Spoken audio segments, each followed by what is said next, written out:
Welcome, everybody. Okay, let's see. Let's get going. So, welcome to the Department of Geriatric Medicine Grand Rounds. This CME activity is sponsored by the Hawaii Consortium for Continuing Medical Education, which is a joint venture between the Hawaii Medical Association and the John A. Burns School of Medicine at the University of Hawaii. As a reminder to complete the evaluation forms, please enter the name and credentials of everyone viewing Grand Rounds for CME attendance purposes. As a reminder, evaluations are required for CMEs. You can find the evaluations by following the link in the chat or at any time on our website and email advertisement. Your comments are very important to the planning committee, and we will use them, your comments, to plan future programs. As you know, all sponsors of CME are required to execute a conflict of interest policy. Speakers are expected to disclose to the audience any real or apparent conflicts of interest that may have a direct bearing on the subject matter of the program. Dr. Mbuthia has disclosed that she has no relationships with commercial supporters that could be perceived as a conflict of interest in the context of this presentation. Today's topic is updates on COVID-19 vaccines. So very, very timely. And Dr. Mbuthia serves as the co-chair at the Queen's Health System's COVID Vaccine Clinical Advisory Committee. She is retired as a colonel from the Army after a 20-year career, which included serving as one of the medical directors of the Department of Defense Vaccine Healthcare Center Network and worked as a congressional affairs officer for the American Army Surgeon General, and enjoyed giving lectures about vaccines, vaccine adverse events, and vaccine immunology. She's an assistant professor of pediatrics at the John A. Burns School of Medicine and the Uniformed Services University of the Health Sciences. So without further ado, thank you so much, Dr. Mbuthia, for taking the time out to speak with us. It is my pleasure. Okay, I will start sharing my screen and hopefully you guys can see it okay. So thank you so much.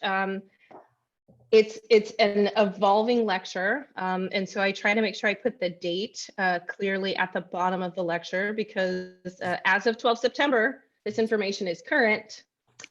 It could change by Friday, so more to follow. I have no conflicts of interest.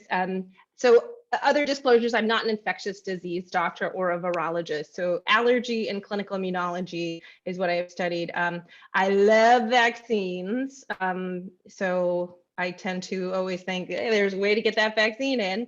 But I've also spent over a decade being a point person to do clinical evaluations for adverse events following immunization. And discussion of off-label or use beyond the EUA is outside of the scope of this talk. So this is a chart that I had started building months ago, just so that I could kind of help silo mentally the different kinds of vaccines that are currently available and or about to become available on a global level. So the three on the left side of your screen are ones available in the US. AstraZeneca is widely used in places like Europe and Canada. Novavax is soon to be getting, I think, evaluated up for EUA. And Novavax is different from Sinovac and Sinopharm. So Novavax is actually a company in Rockville, Maryland, that is looking to have their vaccine approved in the US. But this is kind of the broad scope, but I'm not going to go into detail. And the slides, I'm happy to make the slides available afterwards for reference.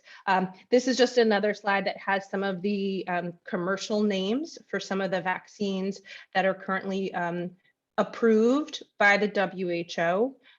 For either licensed or under emergency use authorization. So super basic kind of, overview of what's available in the US and the mechanism of action. So I think of it as you've got an envelope and you've got a blueprint, and the blueprint is the instructions for how to make the spike protein. So Pfizer and Moderna vaccines use messenger RNA packaged in some sort of a fat or lipid particle And then Johnson & Johnson and AstraZeneca, they use DNA in an adenovirus particle. So the adenovirus shell is the envelope that delivers it. And it's kind of a little bit easier to kind of distinguish between these two mechanisms of action. Although when it comes down to the cellular level, they have a final common pathway. So the adenovector viruses will go into the nucleus, and then from the DNA, messenger RNA is made, and then the usual happenings to create protein are similar to what you would see in your messenger RNA vaccines. But the end result is a very, kind of robust reactogenic and immunogenic response to these vaccines currently used. So first I want to talk a little bit about vaccine mixing, co-administration. It's timely because the flu vaccine is now available, and anybody who was probably born in the 60s or 70s would recognize what this cartoon is mocking. So co-administration, and then I also put TB testing in there as well, more so for like back to school or start of new job, but it's just important to include TB testing in under vaccine considerations. So currently, your COVID vaccines that are available in the US can be administered without regard to timing with other vaccines. So you can give them at the same time, or you can give your COVID vaccine on Monday and you can get your flu shot on Friday. But an important thing that actually pertains to the population that you all serve is a discussion that happened within the ACIP meeting was about highly reactogenic vaccines other than the COVID-19 vaccine. So specifically, there was concern about whether the shingles vaccine would either interfere with the COVID vaccine, because the shingles vaccine is very reactogenic. People tend to get a lot of side effects from it. Or if you got both at the same time, would you have twice as many side effects and symptoms?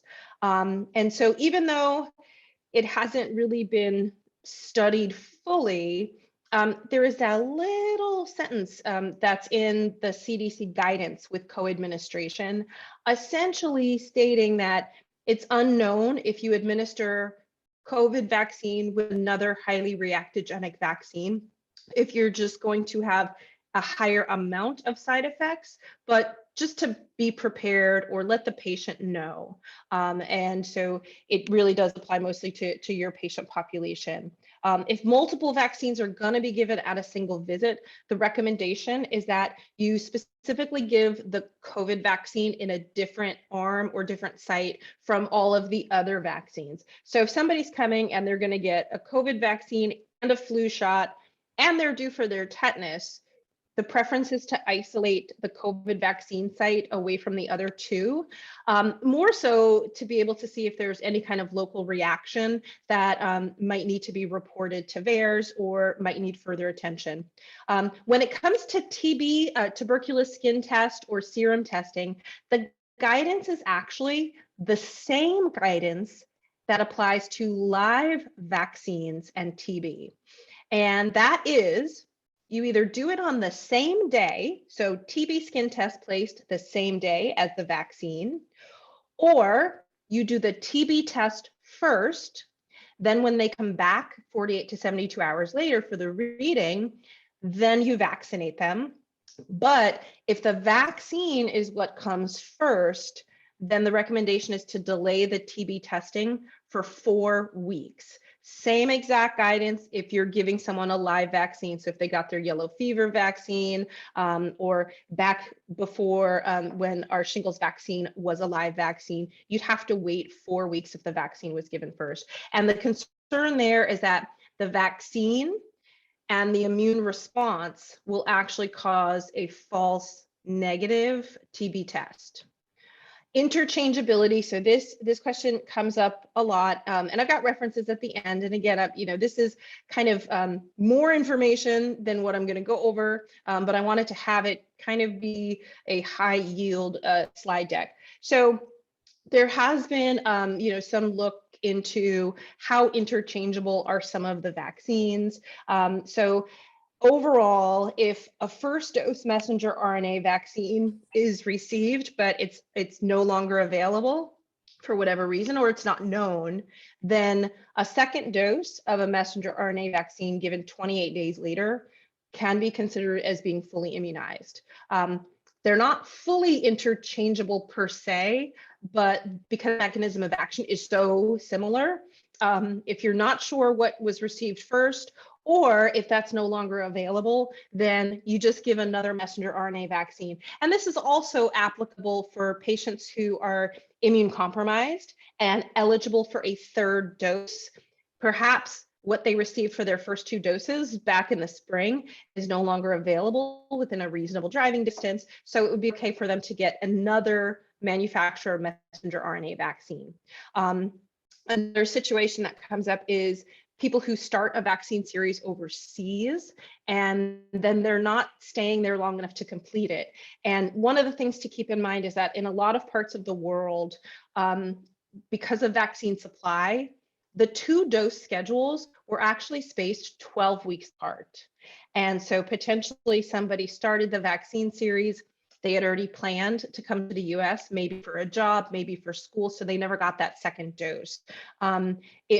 If it's a vaccine that is not available in the US, like AstraZeneca, then the current recommendation is that the patient needs to actually get 2 doses of a messenger RNA vaccine or 1 dose of Johnson & Johnson or Janssen vaccine to be considered fully immunized. But if someone got both of their AstraZeneca doses while they were in Canada or in the UK, you do not give them a different vaccine series just because AstraZeneca is not what is here in the US. So they are considered fully immunized if they got both doses. If only 1 dose, I unfortunately would have to restart a vaccine series. Another question that comes up is interchangeability, mixing and matching of vaccines. And mixing and matching doesn't mean Pfizer, Moderna. It's mixing and matching of mechanism of action. So this would pertain more to your adenovector versus messenger RNA vaccine. So there are studies that are happening in different parts of the world looking at interchangeability or a heterogeneous or heterologous vaccination series. So either you get Pfizer first, then AstraZeneca, or it's flipped. And there's several studies that have looked at it. And part of the motivation for doing that was that when the safety concern about blood clots occurred, it happened in the US with our Johnson & Johnson vaccine, but it also happened overseas with AstraZeneca. So AstraZeneca is a 2-dose vaccine. So if you got the first dose and now you're hearing all this news about blood clots, especially in females, and you don't feel comfortable getting a second dose, some governments and health authorities were approving that you get your second dose as a Pfizer vaccine, which was available. And so essentially because of that, there was a broader number of people who were receiving a heterologous schedule. And then in the UK, they did more of an intentional interchange or mixing and matching of it. And again, comparing same, AstraZeneca, Pfizer, AstraZeneca. The dosing was either every four weeks apart or 12 weeks apart. And the good news is that the data so far shows that by having kind of heterologous mechanisms, you seem to have higher immunogenicity. The downside is that there's higher reactogenicity. So patients who have had a blend of vaccines tend to have more side effects, systemic side effects. So the fever, the chills, the headache, they tend to have more of those, but their immune protection is excellent after that second dose. So there's definitely going to be more to follow because a lot of these studies obviously didn't even start until the springtime and early summer. So we just don't have enough months yet to know whether the titers wane faster or last longer. So more to come. So now we're going to talk vaccine safety concerns. And the first one that came out was anaphylaxis in COVID vaccines. And just for those of you who maybe have a patient who wants to get a medical exemption and they're asking, so anaphylaxis from a COVID vaccine is really the only true absolute contraindication from getting another vaccine of that same type. Now, the good news, though, is that anaphylaxis after COVID vaccine is very rare. Originally, it's thought to be about 11 per 1 million doses. And as they've done kind of deeper dives and really looked into, was it anaphylaxis, was it not anaphylaxis, and looking into systems beyond VAERS, it's actually more like 5 per 1 million dose. The other good news is that anaphylaxis from a COVID vaccine is managed the same as anaphylaxis from anything else, whether it's a bee sting or a peanut. Epinephrine, that's your emergency management. One of the things is that if a patient's symptoms objectively are not quite fitting, the recommendation is to get a serum tryptase level, because that would be expected to be high within 4 hours of a reaction if there's true anaphylaxis, IgE mediated widespread mast cell degranulation, because tryptase is really only in the mast cells for the most part. Another important thing, though, is that if a patient has a history of anaphylaxis from a COVID vaccination, and they're not going to be getting that COVID vaccine anymore, there's no need to prescribe them a home epinephrine auto injector.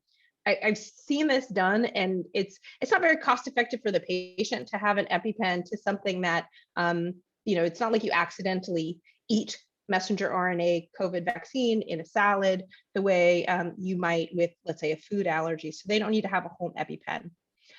This slide just kind of goes over the difference between the polyethylene glycol issue, which is in the messenger RNA vaccine, and then the polysorbate 80 issue, which is in the Johnson & Johnson vaccine. So even though these are structurally related, and hypothetically cross-reactivity can occur, as a general rule of thumb per the CDC, if someone anaphylaxed to a messenger RNA vaccine or to PEG, you would exercise precaution, but they could still be a candidate to get the Johnson & Johnson vaccine, and then vice versa. So somebody who has anaphylaxis to polysorbate could be considered eligible to receive a messenger RNA vaccine. And if anybody has true anaphylaxis from any medication, in particular from a COVID vaccine, or a history of potential PEG or polysorbate allergy, it really is recommended that they are evaluated by an allergist, just to kind of help clarify that. Another safety issue, kind of the next that came on the calendar last April, was vaccine-induced thrombosis with thrombocytopenia. Now, overall, this safety concern for US based vaccines is only an issue with Johnson & Johnson, but in a global scale, the same safety concern was raised for AstraZeneca. Both are adenovector vaccines. So the thought is that there's something about the actual adenovirus vaccine, whether it's the double-stranded DNA or the adenovector delivery system. The risk is higher in females who are younger than 50, but because the mechanism is very similar to heparin-induced thrombocytopenia, meaning that you have anti-platelet factor 4 antibodies, if somebody has a recent history of heparin-induced thrombocytopenia, and by recent, the CDC says between 90 and 100 days from now or ago, you would not want them to receive a Johnson & Johnson vaccine. You would definitely want to steer them towards a messenger RNA vaccine. Again, these are very rare, about 7 events per 1 million vaccinated women aged 18 to 49 in the US. The clinical symptoms, though, they can be soft presenting symptoms, whereas anaphylaxis, you get the shot, 10 minutes later, you're getting hives everywhere, you're wheezing. That's a straightforward presentation. This can present up to 3 weeks after receipt of vaccine with things like headache or some shortness of breath or abdominal pain. And so that's why having a higher sense of concern if a patient got a Johnson & Johnson vaccine is so important. The good news, though, is a similar safety signal is not a concern for messenger RNA vaccines.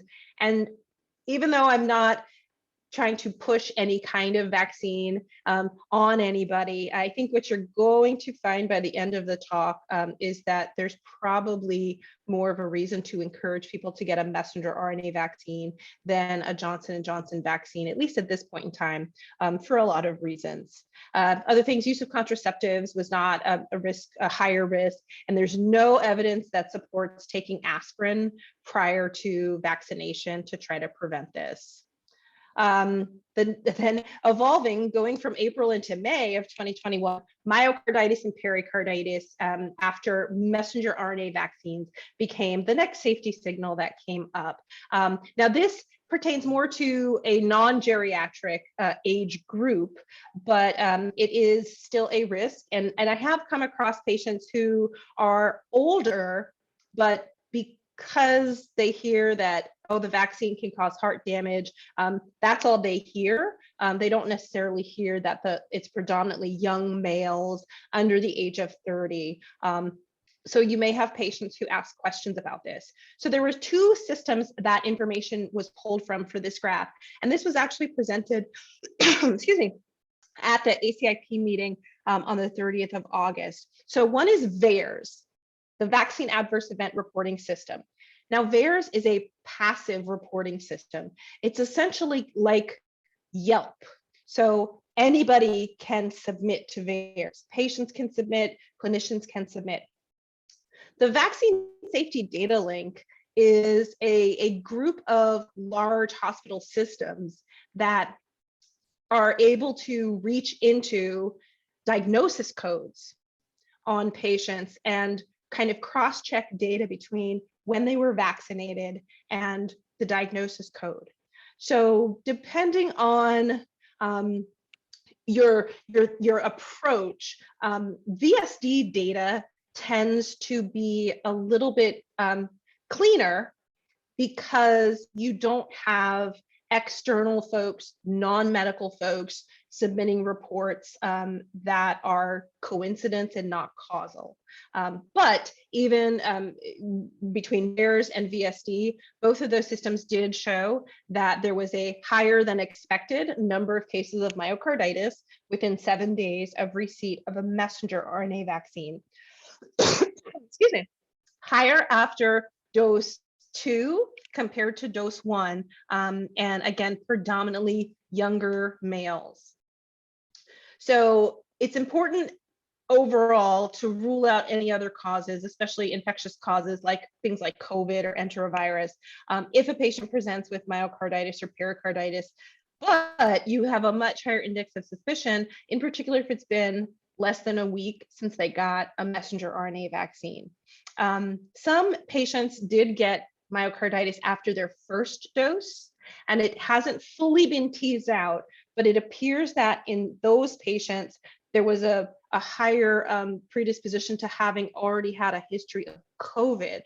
So potentially the infection was what set up the kind of sensitization so that when they got their first dose vaccine, they then presented with clinical myocarditis. But it is more common in, excuse me, it is more common in infection naive people to see it after the second dose. There's also questions that come up. What if a patient has a history of myocarditis unrelated to COVID, unrelated to vaccines? So the thought process is that a patient could still receive a vaccine. So if someone had myocarditis 3 years ago from influenza, and now they're not sure, excuse me, sorry. I've been talking too much during clinic today. The recommendation is that you really have a risk-benefit discussion with the patient. So this includes making sure that their cardiac function is back to normal and discussing what are their current activities, what's the case number like. There is a lot of reassurance in the fact that the cases of myocarditis after vaccination tend to be very mild, but the follow-up is actively happening right now to know, what happens 90 days after, what happens 6 months after. But if a patient had already had a history of myocarditis or pericarditis in their past, and they're really resistant to getting the messenger RNA vaccines. If they are 18 or older, you could consider offering them a Johnson & Johnson vaccine instead, because that safety signal is not apparent with the J&J vaccine. But Guillain-Barré syndrome is. So poor Johnson & Johnson, over the summer, there was a safety signal related to Guillain-Barré syndrome and Johnson & Johnson vaccines. Again, a similar safety signal was identified with AstraZeneca. There were 100 cases in the US, 95 were serious and required hospitalization. There was a fatality. The average time from onset is about 14 days after receiving the vaccine. Again, good news, not a similar safety signal with messenger RNA vaccines. So if you have a patient, maybe they have a history of Guillain-Barré syndrome years ago from something infectious and they're concerned, I would probably steer them towards getting a messenger RNA vaccine, just because it doesn't have the same safety signal. So this is just something to be aware of. And again, patients will probably bring this to your attention. I read anti-vaccine websites and articles just to kind of know what's out there. And so currently, the COVID vaccines are called the clot shot for reasons due to the Johnson & Johnson VITT. So other COVID vaccination concerns, as if that wasn't enough. So third dose messenger RNA vaccine. So this is another reason why I feel bad for people who got Johnson & Johnson vaccine, because there's a lot of unknowns. But when it comes to Pfizer or Moderna vaccine recipients, there are two distinct categories under the topic of third dose. Category number one is individuals who are moderate to severely immune compromised. And in those patients, the ACIP and the CDC was very specific to say they're not getting a booster dose, they're getting a supplemental dose as part of their priming series. So due to immunocompromise, they needed 3 doses to achieve better immune protection, versus a booster dose for people who are otherwise immunologically intact and got their first 2 doses and were doing fine, and maybe there's some waning immunity. So this is a graph again from the ACIP. It kind of siloed immune compromised patients into different categories. And this was a factor into why not all immune compromised patients would necessarily be candidates for a third dose. As you can see, solid organ transplants and people on active immune suppressive therapies tended to have a pretty consistent decreased antibody response. And patients on hemodialysis have a lower response, but overall do better than, let's say, patients who are actively being treated for cancer. This is a list of qualifying conditions that was included. And if you go to the CDC website, this is what you're gonna see.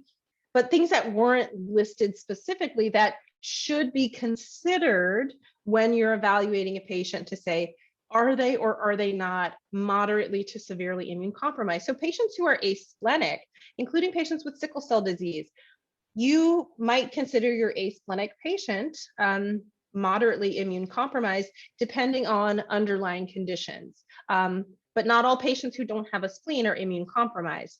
Similarly, patients with renal disease, not all have, immune deficiency, but chronic dialysis patients, dialysis, we know, kind of lessens the amount of circulating antibodies in a patient's serum. And so someone who's chronically on dialysis is already going to have lower amounts of antibodies circulating.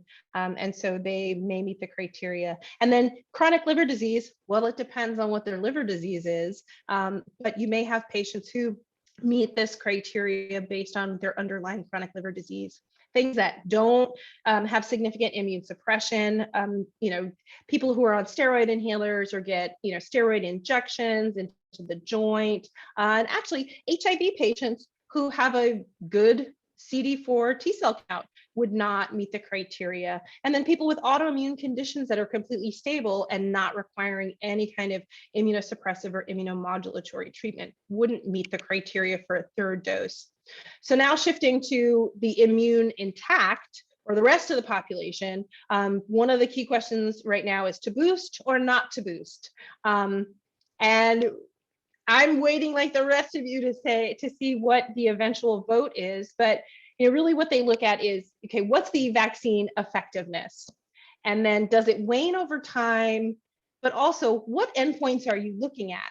Are you looking at effectiveness from just getting a COVID infection or against hospitalization and death?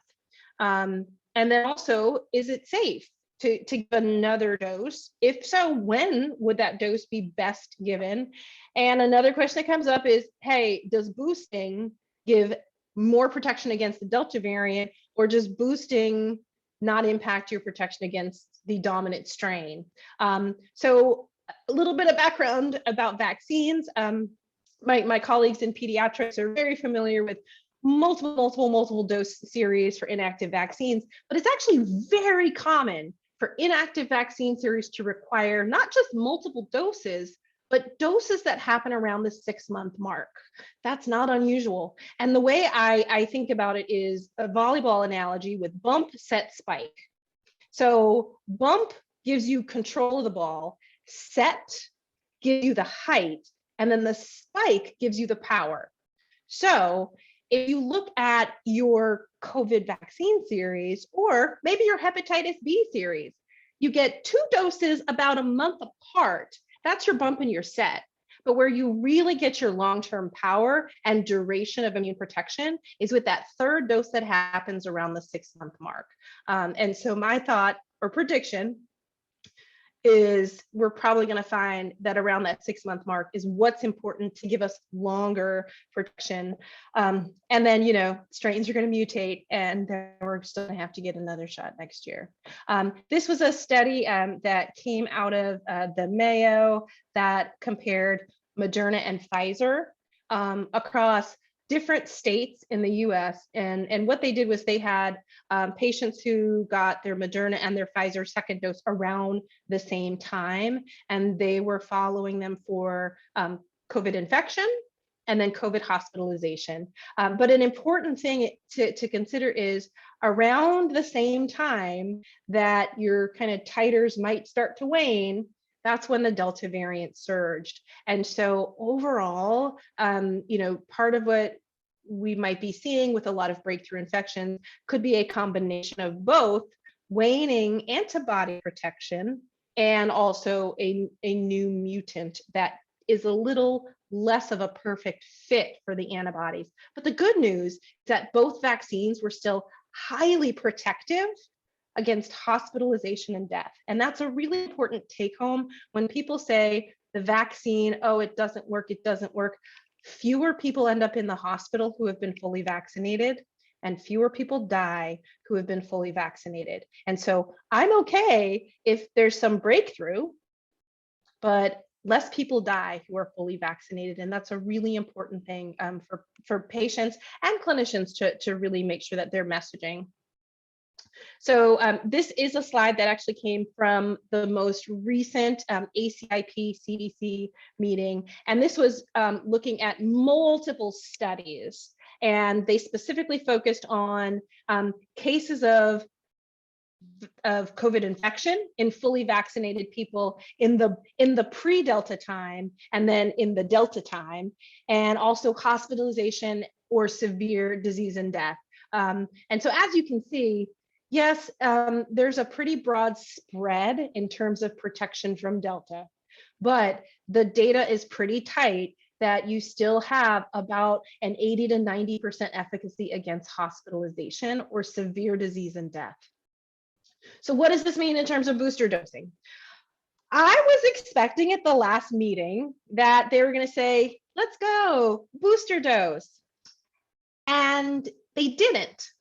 And hey, if you have like 6 hours of just free time, you just want to listen to a meeting about vaccine stuff, please, you can find it online. It's very interesting to hear the actual discussion. So not everybody on the ACIP agreed that we should just start opening it up to booster dose for everybody. So the discussion really focused on risk-based dosing. And they looked at 3 specific high-risk groups: long-term care facility residents, healthcare workers, and then the elderly. And the reason why healthcare workers were in that group is mostly because of the impact, the negative impact of even a COVID infection. So if you have an infection, even if it's mild, you are now out of the workforce. And so these are the 3 high-risk groups that they're going to study a little bit further. But they continue to emphasize the fact that efforts still need to go towards getting unvaccinated people vaccinated.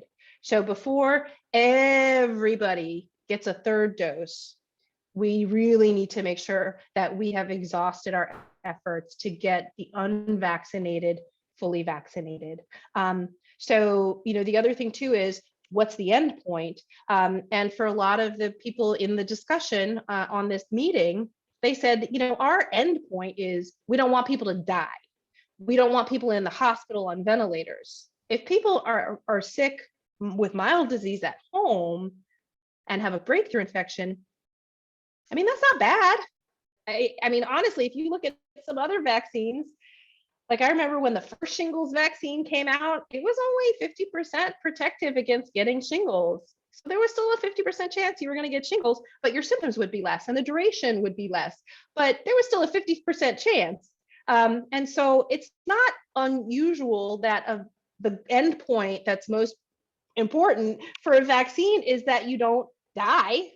And if you get like a little bit of something, that's an acceptable endpoint, especially when you've got so many limited resources like hospital beds, ICU beds, ECMO space. And so there's going to be more that happens. The FDA is having a meeting this Friday. So we'll see what comes out of that meeting. But there's so many moving parts about, getting full licensure for Pfizer down to age 12, looking at licensing of Moderna for 18 and above, and then also this booster dosing. So this slide might be obsolete by Friday. I apologize if that happens. Some additional key things. Remember that antibody testing post-vaccination is not recommended. Don't encourage it. In fact, discourage it. And part of the reason is because there are different antibody tests. So I've had family members email me their antibody test results, panicked, and they had the wrong test. They got the anti-nucleocapsid antibody test. Or it doesn't specify what the test was. It just says SARS-CoV-2 antibody test, negative. And I was like, well, you got those 2 like 3 months ago. So this was probably just the wrong test. But also, we don't really know what the level is across each test in terms of actual correlates of protection. So some tests give results that are greater than 1, less than 1, usually on a scale of maybe up to 20. Other tests give numbers that are in like the hundreds to thousands.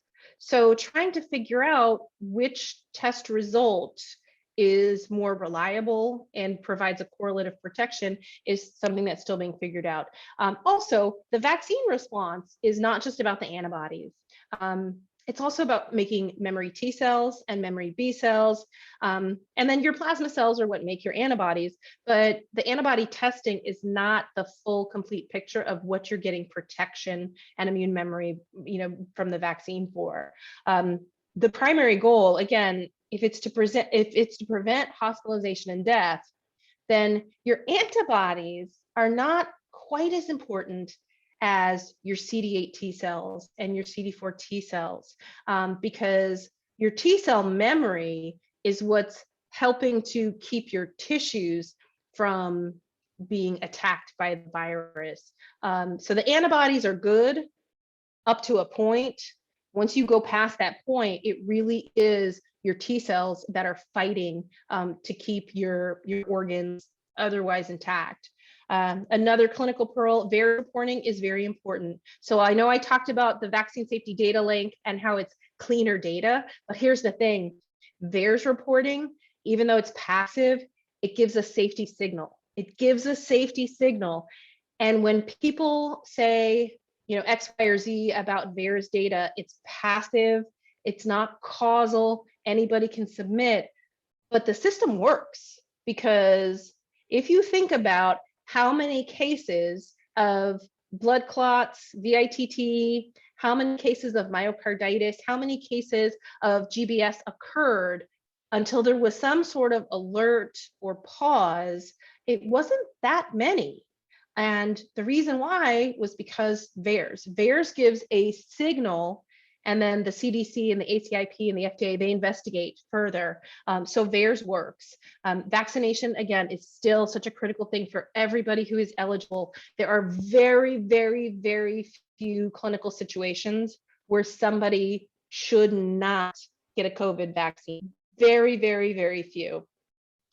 And with that, I leave opportunity for questions. So if anybody has a case and somebody had an adverse event from the vaccine, you can submit it to the Vaccine Clinical Advisory Committee using the RL reporting system, or you can submit it using a VSAC.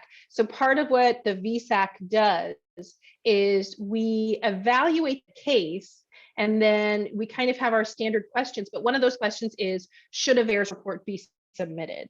And so we don't necessarily give specific or too much specific guidance, but we make sure it's an internal tracking for making sure that VAERS are submitted in compliance with the EUA, which has some required submitting criteria. And then if needed, we can give advice or communicate back to the patient via a letter, letting them know that we reviewed their case, and we either are going to tell them to hold off on getting future COVID vaccines, or that they're fine to get future COVID vaccines if they choose to. If they're unsure, then they can talk to their primary care provider. And then I work out of the post-COVID care clinic over in QEC. But because it's a post-COVID care clinic, things that are COVID vaccine related are open to patients outside of QEC as well. And I have telehealth privileges for both North Hawaii and MGH to be able to see patients on other islands as well. I don't know if anybody here is from another island though. I think everybody might be on Oahu. So here's the references for the different studies mixing vaccines. And what I'll do is I will stop sharing. And I hopefully haven't bored everybody, just maybe like 3 or 4. We have questions for you. Okay, bring them on. So first question, didn't the Hawaii Department of Health put out a medical advisory earlier this month that we no longer need to wait 4 weeks after giving a COVID vaccine to do a TB test? I hadn't seen that. So the Hawaii Department of Health said to change that? Okay. I hadn't seen that. I will check on that though. Okay. All right. Another question from Laurie Tam. I know of more and more healthy, not immunocompromised older adults in their 60s and 70s in Hawaii who are getting a booster, since all it requires is personal attestation versus physician attestation of immunocompromised state. Are there reasons why this should be discouraged? Specifically, is there a negative impact for the immunocompetent healthy adult individual? So the key question is it safe for someone who's not immunocompromised to get a third dose? And the answer is, from all the data that we know, is that it's safe. One of the things though to keep in mind, and this is what a lot of patients probably don't know. So all of the treatments for COVID, a lot of them are under EUA. And I'm sure all of you have heard when people say, well, I don't trust the vaccine because you can't sue the vaccine manufacturer. Therefore, they can put whatever they want in it. And that's somewhat true, but not fully true. So all people who manufacture vaccines are held to a standard of, you got to make sure that you're manufacturing something that you don't know, knowingly provide that's dangerous. But based on trying to incentivize drug manufacturers to want to make vaccines, there is a separate process. So you don't sue the drug company if you have a severe adverse event, but you can apply to get compensation through it's the Countermeasures Injury Compensation Program, the CICP. So essentially, if you get, let's say you get Guillain-Barré syndrome from Johnson & Johnson vaccine, and you are hospitalized for months and you are going through physical therapy, so you've got hospital bills and lost wages, you can file under CICP for your case to be reviewed. And if it is found that, yes, it is clear that the vaccine caused your injury and your injury is severe, then this bucket of money can reimburse you for lost wages and out-of-pocket medical bills. So while people say you can't sue if there's an adverse reaction, there is a system built where people can be compensated if they have a severe adverse reaction. There's a different pot of money for childhood vaccines, but because we're in a pandemic, all COVID treatments fall under this, whether it's the monoclonal antibodies, remdesivir, or vaccines. So you can get compensation if there's an adverse event, except if you go outside of what the EUA or the licensure is. So from a safety standpoint, do I think it's safe? Yeah, I think it's safe. But if somebody then has a severe adverse reaction from the third dose, they basically sacrifice their eligibility to receive that compensation. And not that that's why, you don't want to like scare people, but if something hasn't been officially blessed by the FDA, the CDC, and or the ACIP, and somebody goes off label and they have severe injury, essentially they're no longer covered as being eligible under, it's the PrEP Act that led to the CICP. And that's really just, that's pretty much the primary risk. I know there's a lot of folks that are all wanting Moderna because they're like, oh, the data looks better. And I was like, really, when you look at hospitalization and death, Moderna versus Pfizer, it's pretty much tomato, tomato. They're both really great at keeping you alive. But I could see potentially people who maybe got the Johnson & Johnson vaccine in April, and here so many months have gone by and they want something. So I really am hopeful that more data is going to come out with regards to Johnson & Johnson and a second dose, or approval that if you had Johnson & Johnson and it's been 6 months that you can get a messenger RNA dose. I'm hoping for that to come out. But when you go rogue, you basically forfeit your right to potentially receive any compensation. Thank you. All right, any other questions?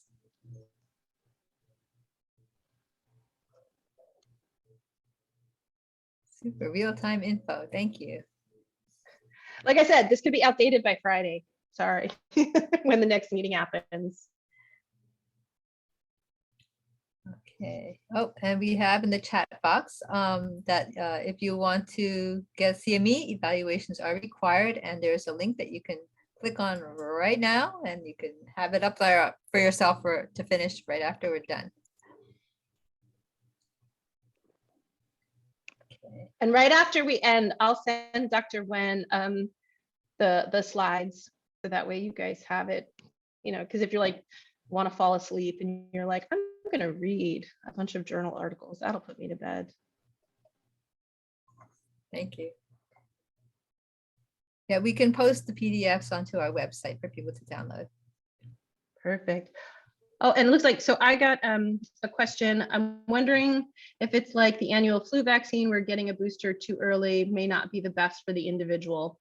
Well, so that's a good question. One of the differences though between, well, there's a lot of difference between the flu and the COVID vaccine, but with what we're looking at right now, all of our available COVID vaccines really are targeting the same spike protein, which was the original spike protein. So there are studies happening to reconfigure the blueprint to try to make it more inclusive for current global strains. So yeah, if you get a third dose today in September, it's gonna be a long time before that updated 2.0 version vaccine comes out, because they really just started looking at it. So it'll be a bit of time before it's been shown to be superior to what we currently have. But I think what'll eventually happen is we're probably going to end up having basically a vaccine every year to flu and every year to COVID. And the good thing about messenger RNA vaccines, though, is that you don't have to grow the virus first. So with the flu shot, the flu is the best. It's a guesstimate. It's a best guesstimate about what the dominant strains will be, and they have to grow the virus and then inactivate and do all this other fun stuff. So it's usually off base. And there are some years where the flu shot's only like 30% protective. So in those instances, yeah, sometimes if you got your flu shot in September and maybe it was a later flu season, that 30% is now maybe like 5% by January. And so timing is a little bit important, but I don't think we're going to run into that level of kind of degradation with our COVID vaccines. So if you get a dose in September, you're still going to probably be fairly good, through till Christmas time. At least that's what we're continuing to see. Those of us who got vaccinated in December, January, February are still not getting highly hospitalized. There's not a high hospitalization rate. So we don't have as much of that timing concern per se.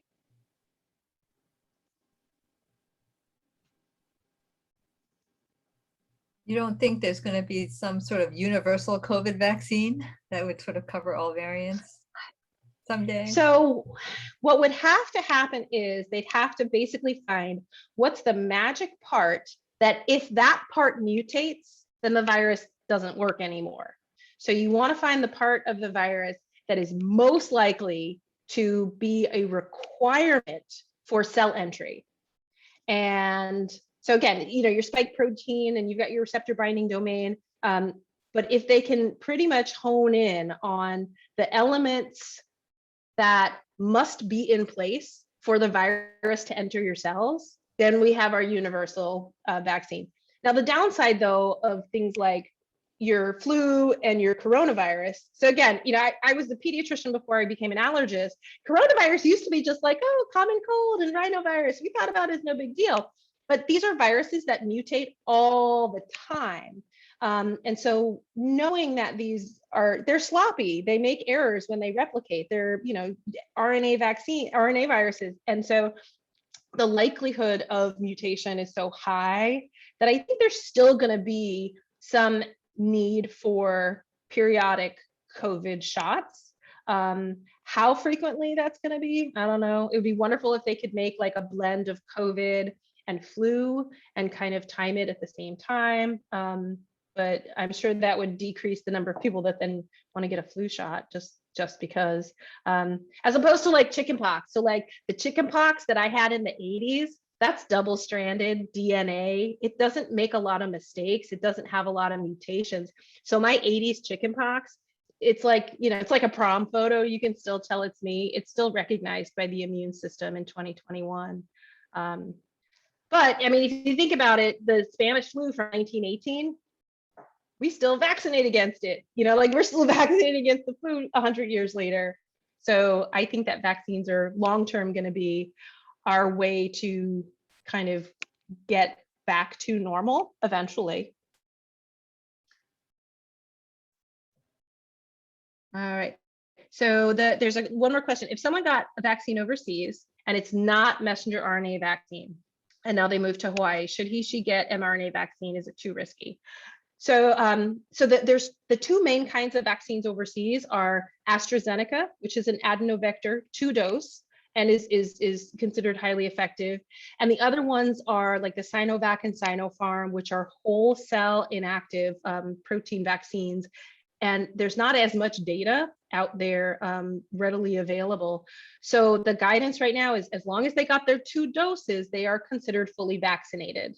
I think in terms of boosting maybe with a 3rd dose of messenger RNA, I think that's something that we're going to end up seeing, but it's not a priority because that doesn't represent the majority of US vaccine recipients. So we're probably going to learn more about messenger RNA following a protein-based vaccine as a boost coming out of other countries where they just have a larger population that got Sinovac and Sinopharm. So is it risky? I mean, it's probably not, but don't quote me on that. Yes, and Dr. Chowdhury, yes. So the studies that I have on the last slide of references talk about the mixing of the AstraZeneca and messenger RNA vaccine. But I think there's a lot of individuals who are getting Sinovac and Sinopharm in other parts of the globe. And then like I said, there's not a lot of data and we don't have them available at all or anything similar yet. Novavax is going to be the closest that we get.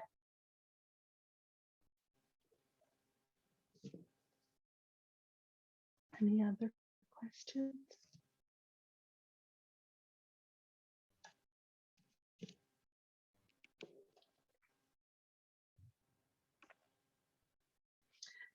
Silence is either wisdom or boredom. Everyone's like, yeah, we know all this. Or they're like, okay, can we talk about something fun like puppies?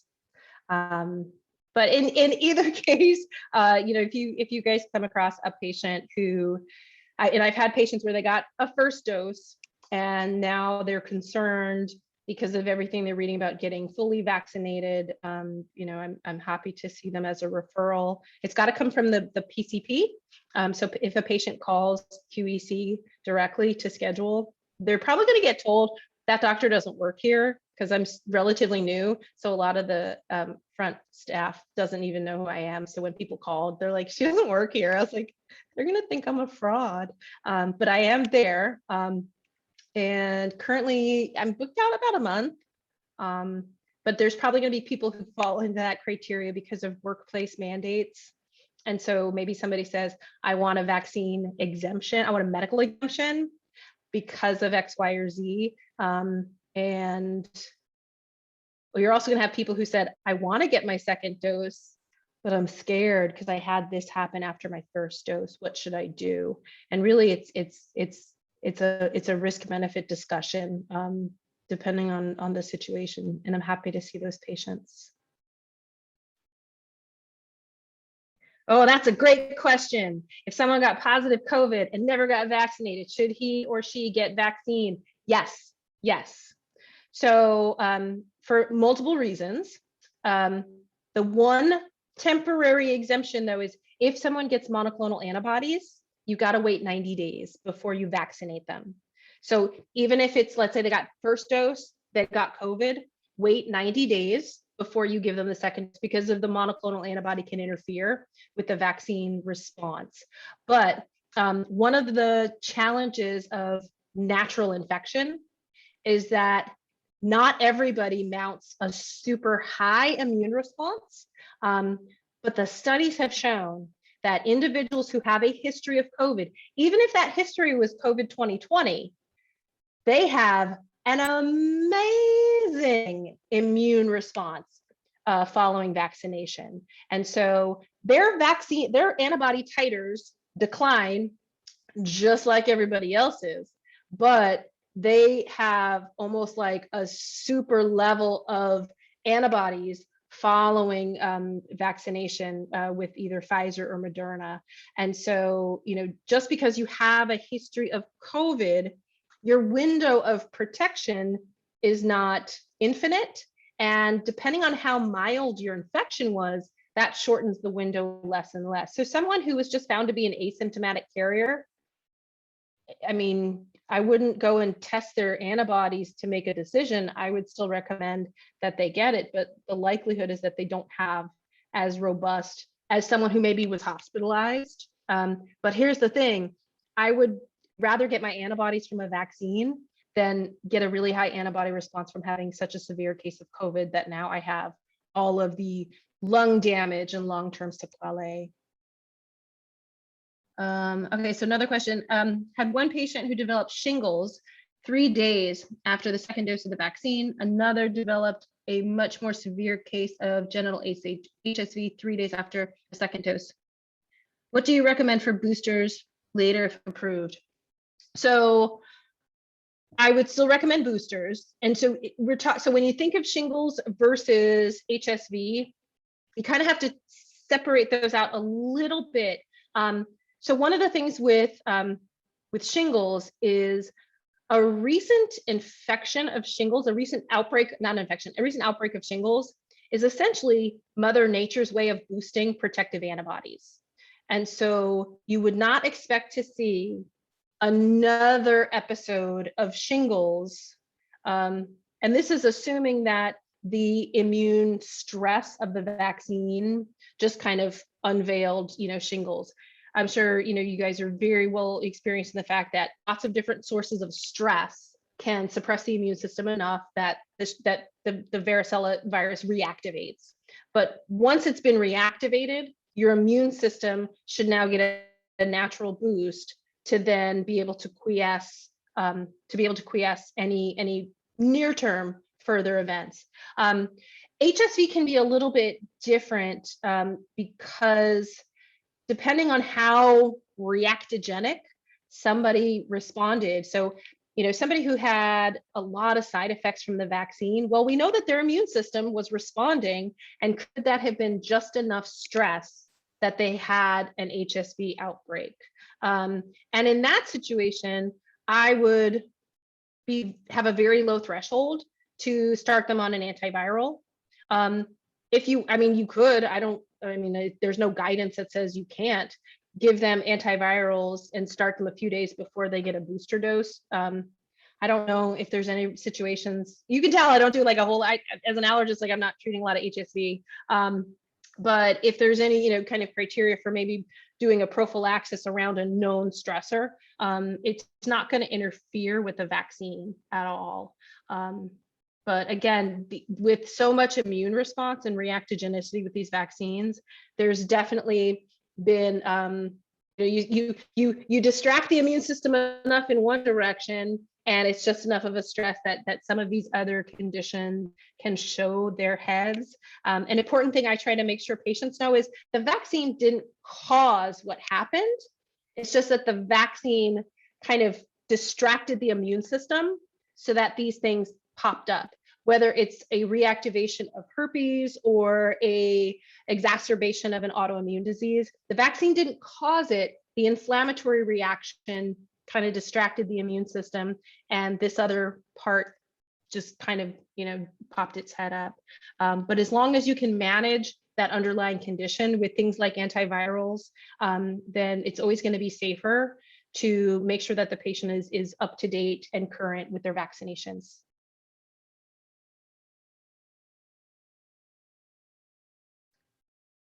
Anything else? Oh, Dr. Wen, you're on mute. All right, thank you so much. And just want to encourage everybody to click the evaluation link to get your CMEs. And appreciate all your time and expertise. And thanks so much. It was excellent. Thank you.